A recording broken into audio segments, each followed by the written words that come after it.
이번 분석을 시작하기에 앞서 투자 판단의 최종 책임은 투자자 본인에게 있다는 점을 명확히 말씀드립니다. 저희는 단순 참고용 정보나 분석을 제공할 뿐 특정 종목이나 섹터에 대해 매수나 매도를 절대 추천하는 것이 아닙니다. 안녕하세요, 청취자 여러분. 오늘 여러분께서 보내주신 자료들 가지고 정말 흥미로운 사건 하나를 좀 깊이 파헤쳐 볼까 합니다. 최근에 금융시장은 물론이고 에너지 업계까지 아주 떠들썩하게 만든 소식인데요. 바로 세계적인 우라늄 공급 업체죠. 카메코. 케메코 코퍼레이션 뉴욕증권 거래소 티커는 CCJ입니다. 이 카메코 이야기입니다. 네, 구체적으로는 2025년 10월 28일이었죠. 카메코 주가가 정말 하루 만에 23% 넘게 폭등했어요. 그래서 106.91달러를 기록했는데 이게 그냥 단순한 주가 급등 이렇게 보기에는 그 배경이 상당히 좀 복잡하고 깊어 보입니다.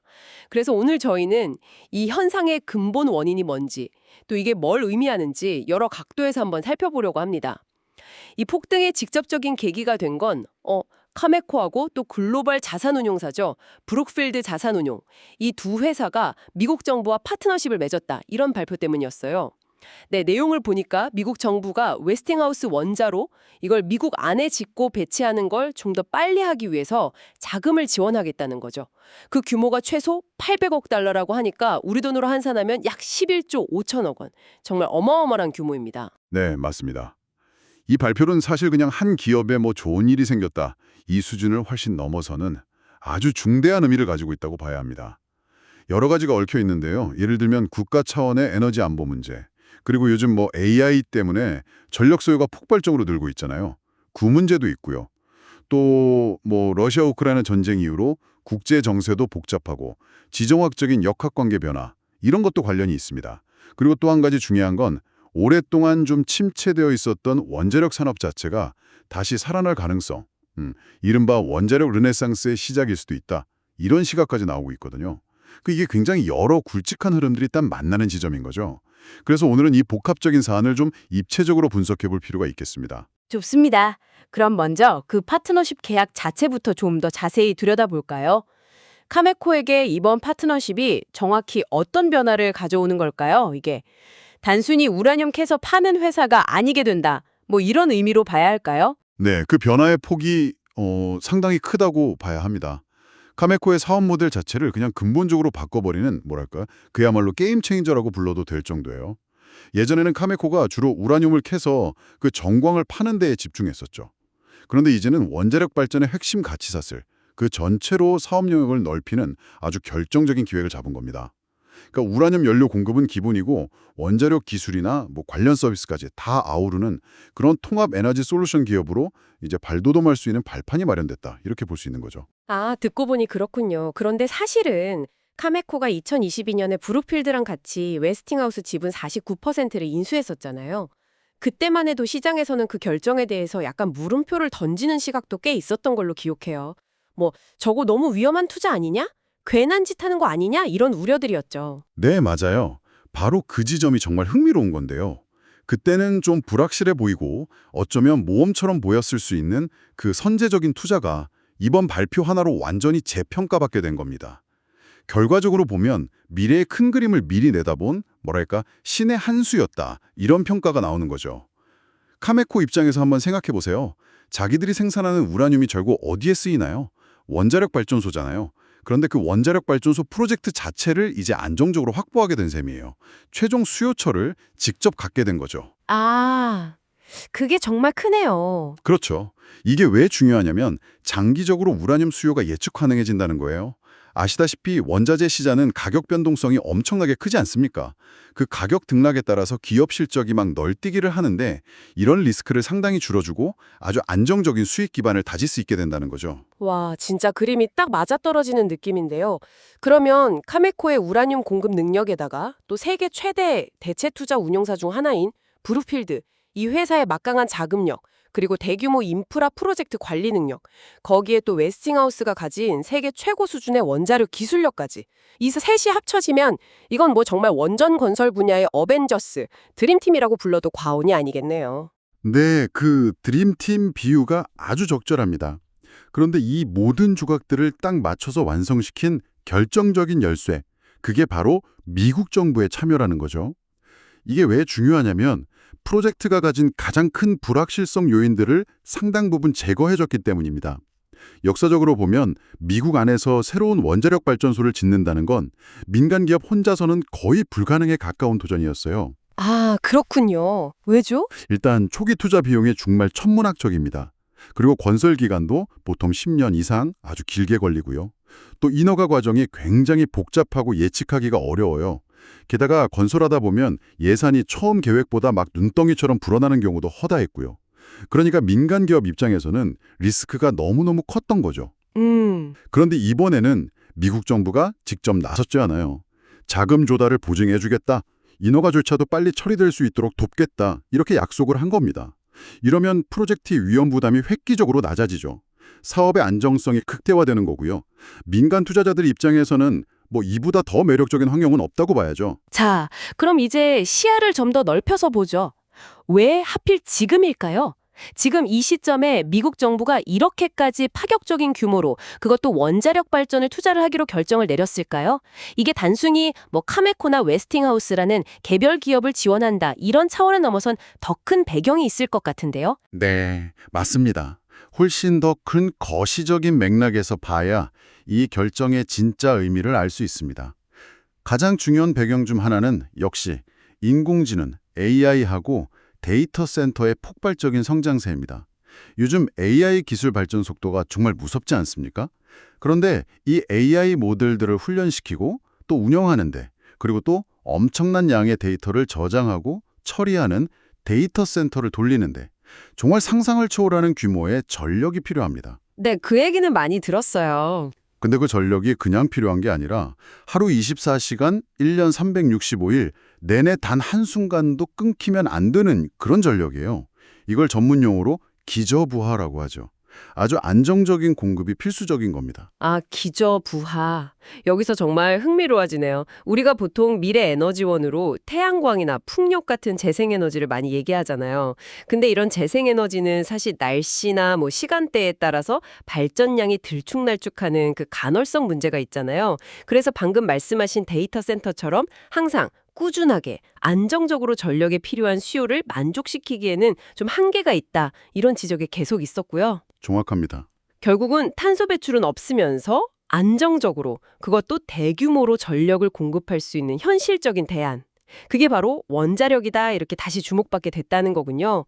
어떻게 보면 AI 기술 경쟁에서 뒤처지지 않으려면 안정적인 전력 공급이 필수인데 그 핵심 인프라로서 원자력의 전략적 가치를 미국 정부가 다시 인식하기 시작했다. 이렇게 해석할 수도 있겠네요. 네, 바로 그겁니다. AI 경쟁력 확보라는 측면도 아주 중요하고요. 거기에 더해서 다른 중요한 요인들도 같이 작용했어요. 예를 들어서 러시아가 우크라이나를 침공한 이후에 에너지 공급망이 얼마나 취약한지가 드러났잖아요. 그래서 특정 국가에 대한 화석연료 의존도를 좀 낮추고 에너지 안보를 강화해야 한다는 목소리가 전 세계적으로 커졌습니다. 네, 그렇죠. 동시에 또 기후변화에 대응하기 위해서 탈탄소 목표를 달성해야 한다는, 이건 전 지구적인 약속이니까 포기할 수도 없고요. 이런 상황에서 보면 원자력이라는 게 에너지 안보도 강화하고 탄소 중립 목표도 달성하고 이 두 가지 어려운 과제를 동시에 해결할 수 있는 거의 유일한 현실적인 대안으로 다시 평가받고 있는 겁니다. 그래서 이번 미국의 대규모 투자는 바로 이런 전 세계적인 흐름 속에서 미국이 앞으로 원자력 기술과 시장의 주도권을 확실히 잡고 이 에너지 전환 시대를 이끌어 가겠다 하는 아주 강력한 의지를 보여주는 상징적인 조치다. 이렇게 해석할 수 있겠습니다. 들어보니까 이게 단순히 에너지 정책만의 문제가 아니라 현재 미국이 중국이나 러시아와 벌이고 있는 그 첨단 기술 패권 경쟁 구도와도 상당히 밀접하게 연결되어 있다는 말씀이시군요. 네, 전적으로 그렇습니다. 그 연관성이 아주 크다고 봐야 돼요. 지난 수십 년간 세계 원자력 발전 시장을 보면 러시아의 국영 기업이죠. 로사톰, 그리고 중국의 국영 원전 기업들, 이 회사들이 상당히 공격적으로 사업을 확장해 왔어요. 특히 개발도상국들을 대상으로 해서 자금 지원해주고 원전 지어주고 이걸 패키지로 묶어서 제공하면서 영향력을 엄청나게 키워왔습니다. 아, 그런 움직임이 있었군요. 네, 이게 단순히 원전만 짓는 게 아니라 결국은 러시아나 중국의 기술 표준이 퍼지고 그들의 지정학적 영향력까지 확대되는 결과로 이어진 거죠. 미국 입장에서는 이런 추세가 자국의 기술 리더십을 약화시키는 것은 물론이고 동맹국들과의 관계에도 영향을 미칠 수 있다. 이런 위기감을 느꼈을 겁니다. 따라서 이번 투자는 자국 기업인 웨스팅하우스를 딱 전면에 내세워서 원자력 기술과 그 공급망 생태계의 주도권을 다시 찾아오겠다. 그리고 이걸 동맹국들과의 협력을 더 강화하는 지렛대로 삼겠다. 이런 다분히 전략적인 계산이 깔려 있다고 봐야 합니다. 실제로 그 자료에 언급된 것처럼 일본이 미국과의 무역 협정 논의의 일환으로 웨스팅하우스 프로젝트에 최대 1,000억 달러, 우리 돈으로 140조 원 이상을 투자할 수도 있다. 이런 얘기가 나온다는 건 미국의 이런 전략에 동맹국들도 호응하고 있다는 걸 보여주는 단적인 예라고 할 수 있겠네요. 그렇죠. 그런 맥락으로 해석할 수 있습니다. 그런데 이번 파트너십 조건들을 보면 조금 이례적이다 싶은 대목이 눈에 띄더라고요. 미국 정부가 웨스팅하우스가 나중에 돈을 많이 벌면 그 이익의 일부를 가져가고 또 어떤 조건에서는 기업 공개, 그러니까 IPO까지 요구할 수 있다. 이런 조항이 포함되어 있다는 건데요. 이건 좀 어떻게 해석해야 할까요? 정부가 민간 기업 경영에 너무 깊숙이 관여하는 건 아닌가 이런 생각도 좀 드는데요. 네, 그 점이 바로 이번 파트너십의 또 다른 아주 중요한 특징이면서 동시에 지금 산업 정책이 어떻게 변화하고 있는지를 보여주는 단면이라고 할 수 있습니다. 이건 사실 과거 트럼프 행정부 시절부터 조금씩 나타나기 시작했던 건데요. 이른바 정부 주주, 거버먼트 쉐어홀더 모델이라고 부를 수 있을 것 같아요. 정부 주주요? 네. 당시 미국은 예를 들어 반도체나 철강처럼 국가적으로 아주 중요하다고 판단되는 핵심 산업들의 경쟁력을 키우기 위해서 정부가 직접 특정 기업의 지분을 사들이거나 아니면 대규모 재정 지원을 해주면서 산업 육성에 아주 적극적으로 개입하는 모습을 보였거든요. 이번 원자력 파트너십도 그와 비슷한 맥락에서 이해할 수 있습니다. 구체적인 조건을 들여다보면 웨스팅하우스의 연간 수익이 175억 달러라는 특정 기준을 넘어서면 그 초과된 이익의 20%를 미국 정부가 가져가기로 되어 있어요. 아, 20%나요? 네. 그리고 또 특정 조건이 충족되면 정부가 웨스팅하우스한테 자, 이제 상장해라 하고 기업 공개 IPO를 요구해서 지분을 확보할 수 있는 권리까지 갖게 됩니다. 쉽게 말하면 웨스팅하우스가 나중에 아주 큰 성공을 거두면 그 과실의 일정 부분을 정부와 나누기로 약속한 거죠. 어떻게 보면 정부 지원에 대한 일종의 조건부 대가라고 볼 수도 있겠고요. 그렇군요. 네, 이게 뭘 의미하냐면 미국 정부가 이제 원자력 산업을 단순히 에너지원 중 하나 이렇게 보는 게 아니라 국가 안보나 미래 기술 경쟁력과 그냥 직결되는 핵심 전략 자산으로 확실히 간주하고 있다는 겁니다. 그리고 이 산업을 키우고 관리하는 데 직접적인 이해관계를 갖겠다, 이런 의지를 아주 명확하게 드러낸 거라고 봐야겠죠. 여기서 우리는 앞으로 다른 전략적으로 중요한 산업 분야들에서도 정부의 역할이 어떻게 변해갈지 좀 주목해 볼 필요가 생긴 겁니다. 자, 그럼 이 모든 거시적이고 또 전략적인 이야기들이 결국 금융시장 참여자들, 그리고 지금 이 방송을 듣고 계신 청취자 여러분께는 구체적으로 어떤 의미를 던져주는 걸까요?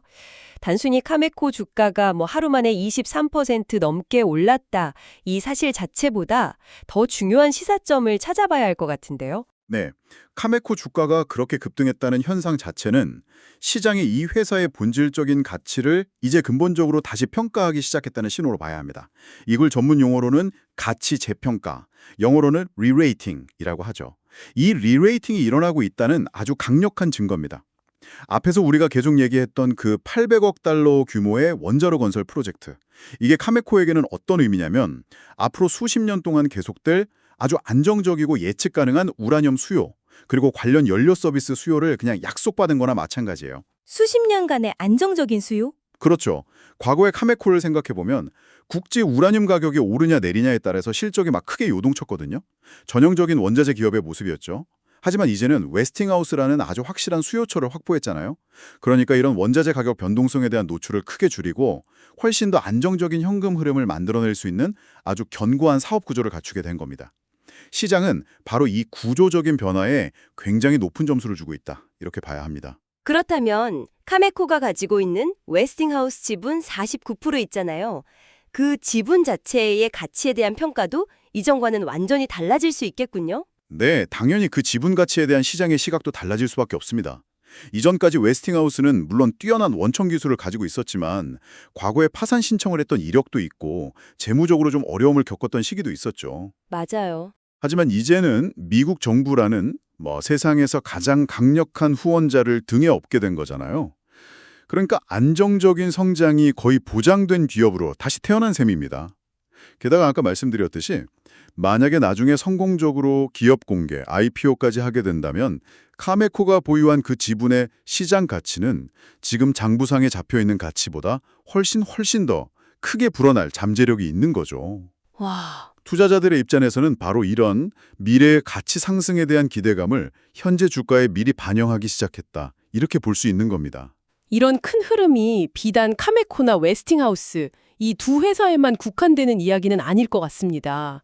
이 거대한 미국 내 원전 건설 프로젝트가 시작되면 다른 관련 기업들, 특히 원전 분야에서 기술력을 인정받고 있는 우리 한국 기업들에게는 혹시 어떤 기회가 될 수 있을까요? 네, 충분히 긍정적인 파급 효과를 기대해 볼 수 있습니다. 생각해 보세요. 웨스팅하우스가 미국 전역에 그 많은 원전을 지으려면 혼자서는 절대 못하죠. 아주 방대한 공급망과 수많은 협력사들의 도움이 반드시 필요합니다.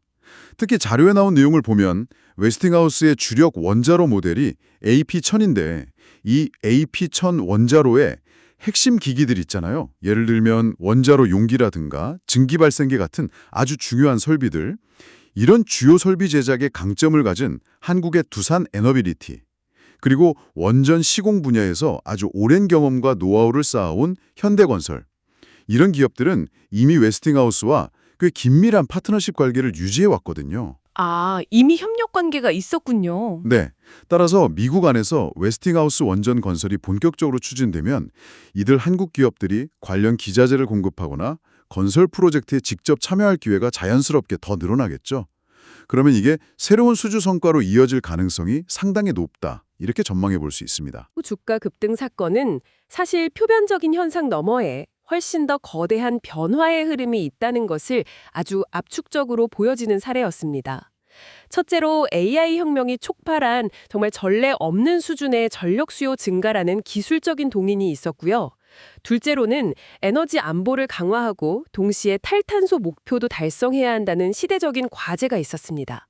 그리고 셋째로는 미국을 중심으로 재편되고 있는 지정학적 질서 속에서 한동안 좀 주춤했던 원자력 발전이 다시금 글로벌 에너지 시스템의 핵심적인 역할로 부상하고 있다는 점을 확인할 수 있었습니다. 그리고 카메코는 바로 이러한 거대한 변화의 물결을 정확하게 읽어내고 웨스팅하우스 인수라는 아주 선제적이면서도 과감한 전략적 결단을 내렸죠. 이를 통해 이 거대한 흐름의 가장 중심에 서게 되었다는 점을 알 수 있었습니다. 이제 단순한 원자재 공급자를 넘어서 미래 에너지 생태계를 이끌어갈 핵심적인 플레이어로 변모하고 있는 과정이다. 이렇게 요약할 수 있겠네요. 네, 맞습니다. 오늘 나눈 이야기들을 종합해 보면 이번 미국 정부와 카메코 그리고 브룩필드 간의 파트너십은 단순한 사업 계약 그 이상의 무게를 지닌다고 봐야 합니다. 앞으로 글로벌 에너지 시장의 지형 변화는 물론이고 국가 간의 기술 패권 경쟁의 향방에도 상당한 영향을 미칠 수 있는, 어쩌면 잠재적으로는 역사적인 분기점이 될 수도 있는 그런 사건일 가능성이 높습니다. 그 파급 효과는 단기적인 주가 변동에 그치는 것이 아니라 매우 광범위하고 또 장기적으로 나타날 것으로 보입니다. 오늘 분석을 마무리하면서 청취자 여러분께 이런 질문을 한번 던져보고 싶습니다. 오늘 우리가 살펴본 카메코와 웨스팅하우스 사례처럼 정부가 특정 산업의 위험 부담을 획기적으로 낮춰주고 심지어는 이익을 공유하거나 지분을 확보하는 방식으로 직접적으로 그 성공에 관여하는 모델, 이런 방식이 앞으로 더욱 확산된다면 과연 어떤 일이 벌어질까요? 예를 들어서 첨단 반도체라든지 차세대 바이오 기술처럼 국가적으로는 매우 중요하지만 동시에 막대한 초기 투자와 높은 불확실성을 안고 있는 다른 핵심 전략 산업들에서 민간 기업의 투자 결정 방식, 정부가 사용하는 정책 도구들, 그리고 기술 혁신의 속도와 방향 사이에 그 전통적인 관계는 앞으로 어떻게 재정립될 것이라고 생각하시나요? 이 질문에 대해서 한 번쯤 각자 고민해 보시는 것도 오늘 저희가 나눈 이야기를 바탕으로 한 또 다른 흥미로운 지적 여정이 되지 않을까 생각합니다. 다시 한번 말씀드리지만 투자 판단의 최종 책임은 투자자 본인에게 있다는 점을 명확히 말씀드립니다. 저희는 단순 참고용 정보나 분석을 제공할 뿐 특정 종목이나 섹터에 대해 매수나 매도를 절대 추천하는 것이 아닙니다. 항상 여러분의 성공 투자를 기원합니다. 내용이 좋으셨다면 구독, 좋아요 부탁합니다.